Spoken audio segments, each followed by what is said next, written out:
Olá! Estamos de volta para mais uma aula de história e agora a gente vai falar de algo bem longínquo, outros tempos, tempos em que a gente ainda não tinha nem formado a nossa sociedade.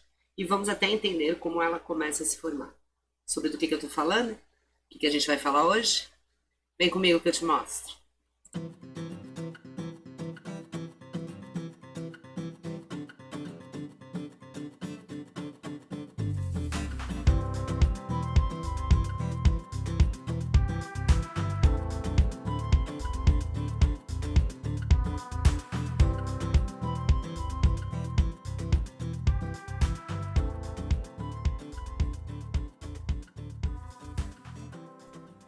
Pré-história, isso mesmo. E tem muito assunto para falar, então sem muitas delongas, já vamos direto para os slides.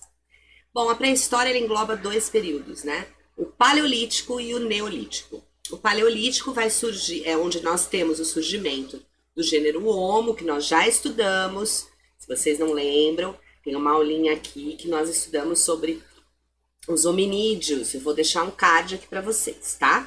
Voltando. Mais ou menos 2 milhões de anos eles surgem e mais ou menos a gente inicia aí o período paleolítico, tá?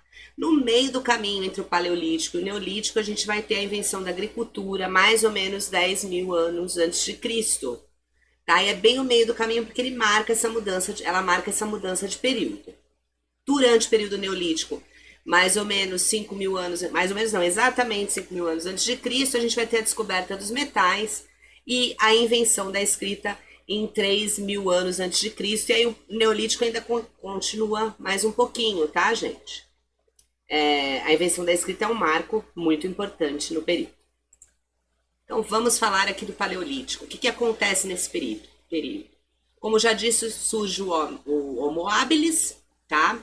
Lembram do Homo habilis? Vou deixar o card, já falei, já deixei. Mas o Homo habilis é aquele que tinha habilidade em fazer alguma coisa. Ele começa a fazer ferramentas, a usar aquilo que tem na natureza para técnicas, para se alimentar, para se defender e tudo mais, tá?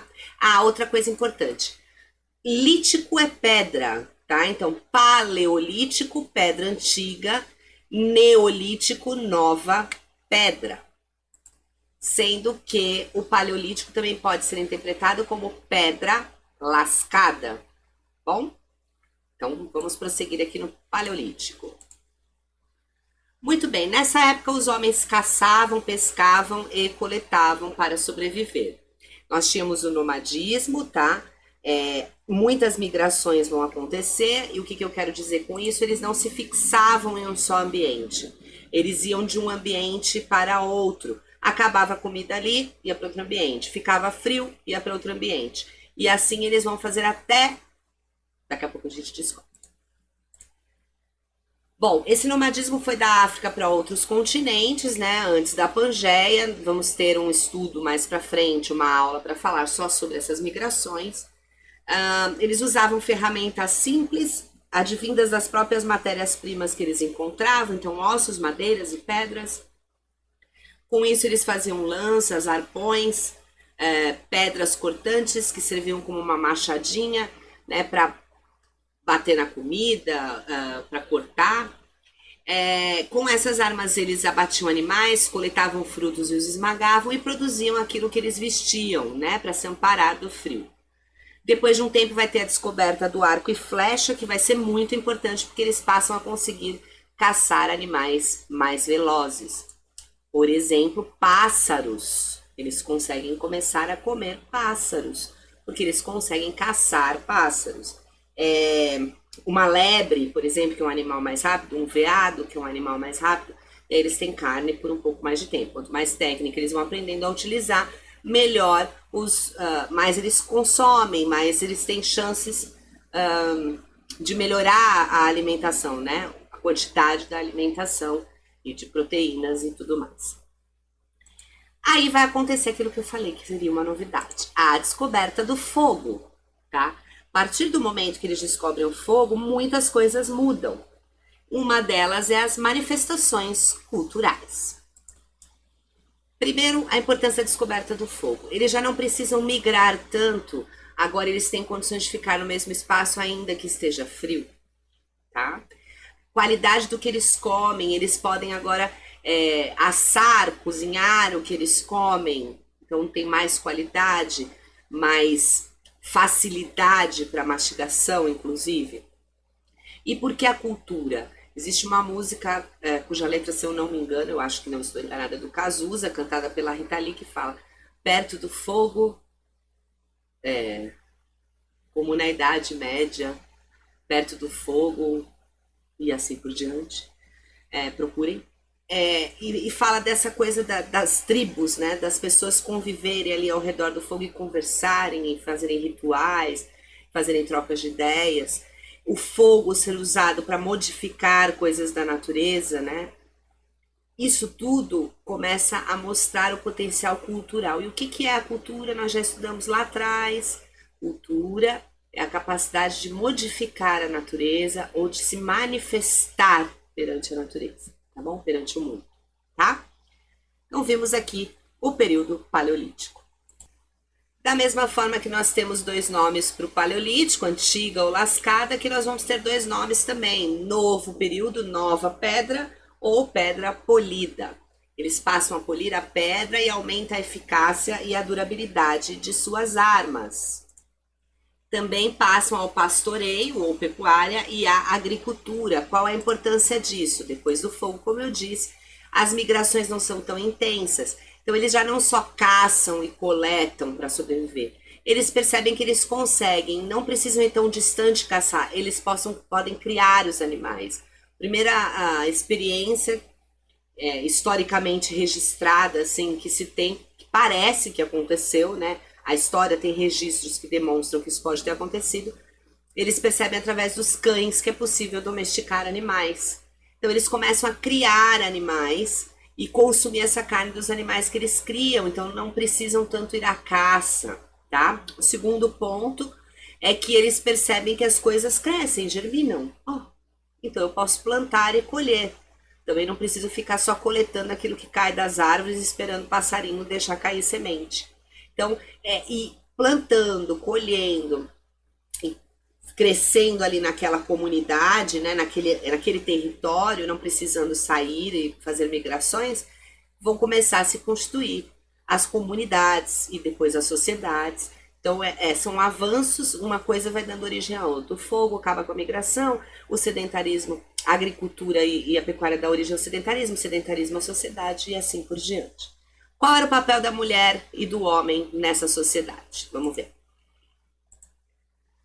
Bom, o homem caçava, a mulher cuidava dos filhos e da casa, cuidava da agricultura, cuidava da cerâmica. Por quê, gente? Porque ela ficava mais tempo naquele território, então ela cuidava do que estava ali. E o homem às vezes ficava dias e dias na casa, tá? Agora vamos falar um pouquinho sobre o que eu já falei, o desenvolvimento das organizações sociais. Bom, a gente vai ter a princípio famílias e clãs, compostos por indivíduos com um ancestral em comum e crianças aprendendo crenças e costumes com essas pessoas mais velhas. Deixa eu tentar explicar de um modo lúdico aqui. Então vamos supor que eu sou o chefe de um clã, de uma família, né? Sou uma matriarca. Eu tenho, sei lá, 5 filhas, tudo mulher. E elas se casam com 5 homens e trazem para a família esses homens. Eu sou a matriarca mais velha ali. Eles passam a fazer parte do meu clã, por grau de parentesco comum, gêneros, tá? Os filhos vão fazer parte do meu clã e assim vai se formando, né? Essas crianças vão aprendendo comigo. Ali vai ter as pessoas mais velhas para ensinar tradições, os homens mais novos para ensinar a caça, e vai se constituindo uma comunidade, tá? Também se desenvolve, porque a gente já tinha rituais, né? Tanto que quando eu falei para vocês da evolução do ser humano, ou da origem do ser humano, eu disse para vocês que alguns já tinham rituais, por exemplo, quando enterravam os mortos, né? Já é um ritual enterrar, e colocavam pedrinhas em cima, então ali você já viu um caráter religioso. E aqui vai se estabelecer mais forte com o totemismo, tá? Então, ficar ali à frente de um objeto, um animal, uma planta, e transformar ela em uma divindade, né? Também os rituais de sacrifício de animais, principalmente, para que tivessem proteção. Aqueles chefes dos clãs, no caso, como eu dei o exemplo, a matriarca vai virar um chefe político.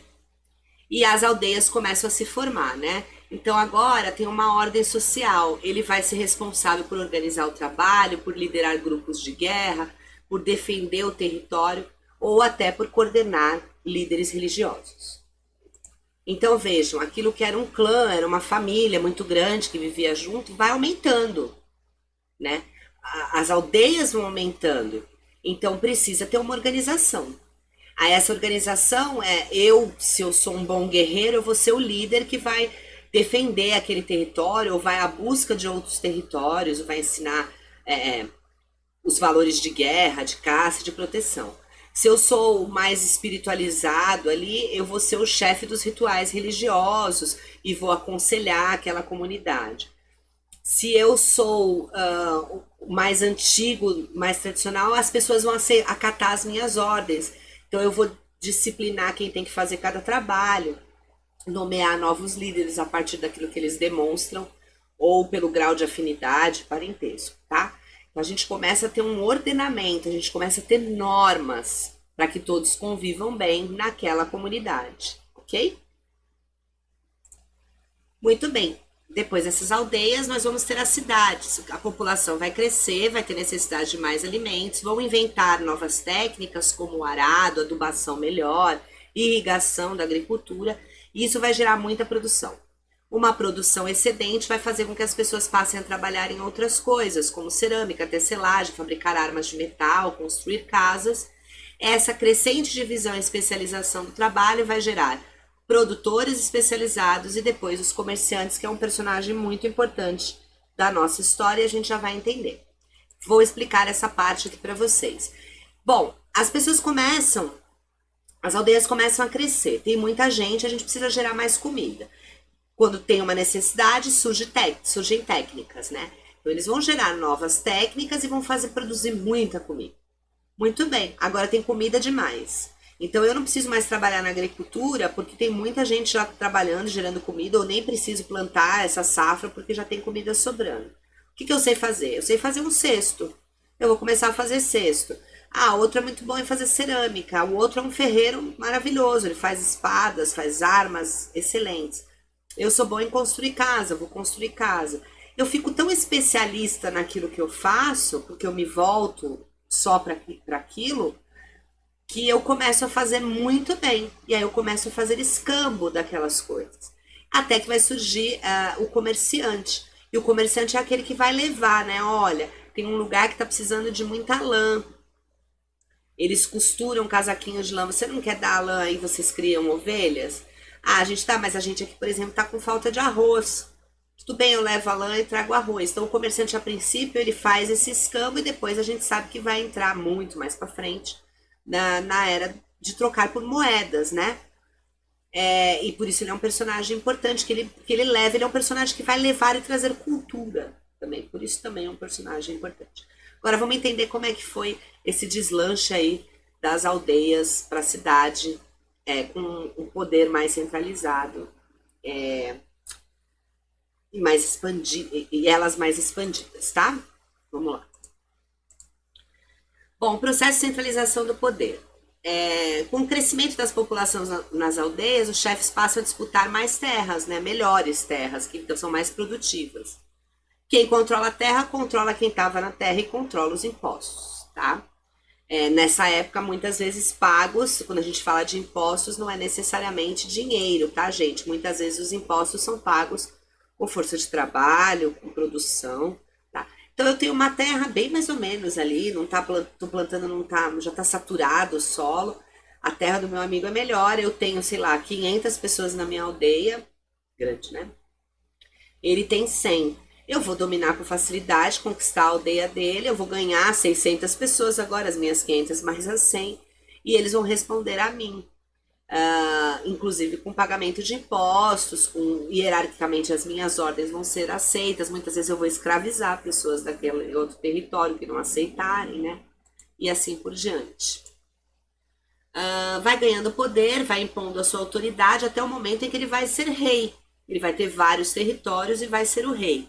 Então ele começa a controlar a produção de alimentos, a construção de grandes obras, defesa do reino, cobra imposto, aplica a justiça, ou seja, ele é a autoridade naquele local, tá? Daí a gente começa a entender como se formaram essas sociedades. Eu tenho mais poder, eu sou a autoridade e vocês todos têm que responder a mim, tá? Isso daqui, tudo que a gente está aprendendo para a história, vai desaguar nas primeiras civilizações, né? Nesse poder sobre essas civilizações, tá bom? E foi se formando dessa forma. Processo de centralização do poder equivale ao processo de formação do Estado, como eu estava explicando. A cidade se distingue da aldeia por 3 características básicas: maior divisão do trabalho, um comércio irregular e uma centralização do poder. Então, se a gente estava falando agora há pouco que nas aldeias tinha o chefe lá, a matriarca, eu sou a mãe, eu sou a chefe daquele pedacinho, daquele povinho. Mas também, dentro ali, a gente tinha o chefe religioso, a gente tinha o chefe guerreiro, tá? Agora tem um poder central. Aquele que mais dominou territórios vai conservar o seu poder central. Outra coisa, com a agricultura expandindo, como nós dissemos, as pessoas passam a se especializar, então vai ter divisão do trabalho, né? Não vai ser todo mundo faz cesto, todo mundo faz arma, todo mundo planta, todo mundo colhe. Ó, você é muito bom fazendo arma, você vai ser o nosso ferreiro. Você é muito bom fazendo... deixa eu pensar. Fazendo cerâmica, você vai ser o nosso ceramista. Você não é muito bom fazendo muita coisa, você vai continuar na agricultura, tá? E aí não vou precisar botar ninguém para trabalhar ali, porque já tem uma pessoa ali, há outras pessoas especializadas. E a terceira coisa, o comércio muito forte. Isso é muito importante, né? Porque ele vai tendo um comércio muito forte, ele revende, ele ganha mais dinheiro, ele cresce. Ou mais matérias para sobrevivência, tá? E o poder centralizado numa pessoa só, como eu já disse. Bom, ainda sobre a pré-história, a gente tem a idade dos metais, muito importante, tá? Então, em 5.000 mais ou menos surge o cobre, é descoberto, né? Surge não, ele é descoberto. Vão fazer utensílios e enfeites com ele. Era uma liga muito flexível para a confecção de instrumentos de trabalho e armas, então ele não era tão utilizado para este fim. E depois nós vamos ter o surgimento, 2.000 anos depois aproximadamente, do bronze. O bronze foi a fusão do cobre com estanho, era mais resistente, mais rígido, esse daí interessava mais para se fazer algumas coisas, mas ainda não era o ideal.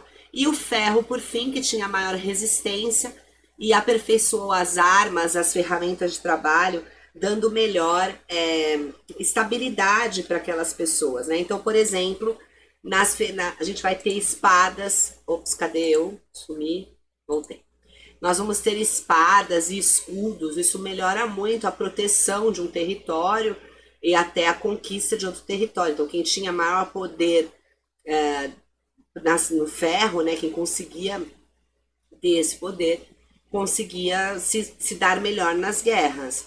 E também a enxada, ferramentas para você poder usar no seu arado, que eram mais pá, né, pá, enxada, que eram importantes para essa evolução também, tá? Mais ou menos por volta de 3.000, ou seja, ainda na idade do cobre, a gente vai ter a invenção da roda. E aí passa a ter carros de boi puxado por roda, que também facilitam a vida na agricultura. Muito bem, está falado sobre o nosso período pré-histórico. Daqui para frente a gente vai entender já as sociedades formadas, como elas foram se decaindo, uma conquistando a outra. E antes disso eu pretendo fazer um vídeo também da nossa pré-história brasileira, muito pouco falada e muito interessante, tá bom? Espero que vocês tenham gostado. Qualquer dúvida deixa nos comentários, curte, compartilha e se inscreve para receber mais vídeos. Obrigada, até a próxima.